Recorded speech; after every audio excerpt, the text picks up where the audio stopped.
Afisa wa uhusiano wa umma wa polisi CSP Benjamin Hundeyin amekanusha ripoti zinazodai kuwa polisi walijaribu kutumia mahakama kuzuia maandamano ya Free Nnamdi Kanu Now, akisema hawakuwahi kuwasilisha ombi lolote la kuzuia maandamano hayo, akisisitiza haki ya raia kushiriki katika mikutano ya amani.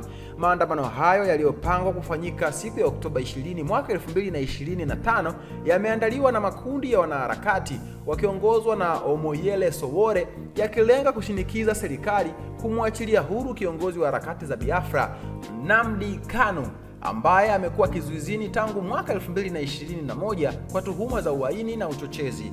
Waandamanaji wanadai kuwa Kanu anashikiliwa kinyume cha sheria na wanataka serikali kuheshimu maamuzi ya mahakama yaliyomtaka kuachiwa huru.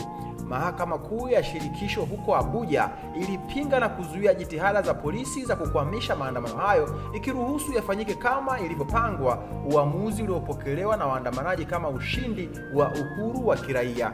Kupitia akaunti yake ya mtandao wa X, zamani Twitter, Hundeyin, afisa huyu wa polisi, amesema ni haki isiyoweza kupuuzika ya Wanigeria kushiriki katika maandamano ya amani na hatukuwa na mpango wa kuwasilisha kesi mahakamani. Aliongeza kuwa taarifa zilizodai kuwa kesi imeahirishwa hadi siku ya Jumanne hazina ukweli wowote. Kauli hiyo imekuja wakati hali ya wasiwasi kuhusu maandamano hayo ikiendelea nchini Nigeria, huku polisi wakisisitiza umuhimu wa kulinda haki za kiraia na kudumisha amani. Maoni yako ni yapi?